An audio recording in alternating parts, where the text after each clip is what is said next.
Congress leader Digvijay Singh Bhopal Lok Sabha seat से इंतखाब लड़ने जा रहे हैं। उन्होंने न्यूज 18 से खास गुफ्तगू के दौरान बीजेपी पर निशाना साधा। उन्होंने कहा कि बीजेपी मुझसे डरती है। उन्होंने शिवराज सिंह चौहान को मुकाबले की दावत दी है। इस बार चुनाव मैदान में ताल ठोकने वाले हैं दिग्विजय सिंह। क्या मुद्दे रहेंगे और क्या क्या चुनौतियां होंगी, इस सब पर बात करने के लिए मेरे साथ खुद दिग्विजय सिंह हैं। सर, आप चुनाव मैदान में हैं, तो क्या क्या चुनौतियां हैं आपके सामने? राष्ट्र का चुनाव है।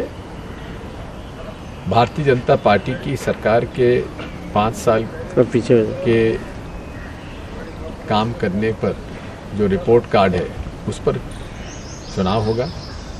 क्या उन्होंने वादे पूरे किए, क्या लोगों को रोजगार मिला, क्या अर्थव्यवस्था सुधरी, क्या देश की हालत सुधरी, क्या नौजवानों को जो वादे किए गए थे वो पूरे हुए, क्या शिक्षा का स्तर सुधरा, क्या लोगों के खाते में 15 लाख रुपए खाते में आए, क्या काला धन वापस आया, विदेशों से काला धन वापस आया, देश के पड़ोसियों के साथ जो हमारे संबंध हैं वो सुधरे।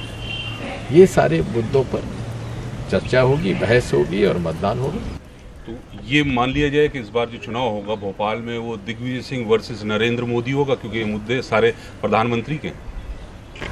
पूरे देश में चुनाव मोदी जी के कुराज के ऊपर होगा। भोपाल अकेला क्यों? पूरे 543 सीट पर नरेंद्र मोदी के रिपोर्ट कार्ड पर उनके काम करने के तरीके और उनके वक्तव्य, उनके झूठ बोलने की आदत, उस पर चुनाव होगा। सर, आप ये कह रहे हैं कि चुनाव पीएम के मुद्दे पे होगा, लेकिन शिवराज सिंह चौहान कहते हैं कि बंटाधार रिटर्न्स है। राकेश सिंह जो प्रदेश अध्यक्ष हैं वो कहते हैं कि दिग्विजय सिंह पार्टी के लिए चुनौती है, हमारे लिए चुनौती नहीं। साध्वी प्रज्ञा सिंह वो आपसे चुनाव लड़ने को तैयार है, उन्होंने तो आपको देश का दुश्मन बताया। कैलाश विजयवर्गीय वो कहते हैं कि मैं चुनाव लड़ूंगा।